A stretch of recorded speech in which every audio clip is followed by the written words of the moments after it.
தருமபுரி பேருந்து நிலையத்தில் 2 இளம் பெண்கள் தகாத வார்த்தைகளை பேசி அமளியில் ஈடுபடுவதாக அங்கு பேருந்துக்காக காத்திருந்தவர்கள் புகார் அளித்தனர். இதுகுறித்து விசாரிக்க சென்ற ரோந்து போலீசாரிடம் தாங்கள் சென்னை காசிமேடைச் சேர்ந்தவர்கள் என கூறி இருவரும் வாக்குவாதம் செய்தனர்.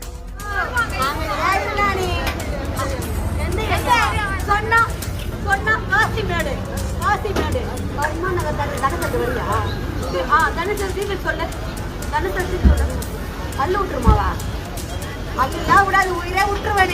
நீ யாரு? நீ யாரு? பப்ளிக்கா?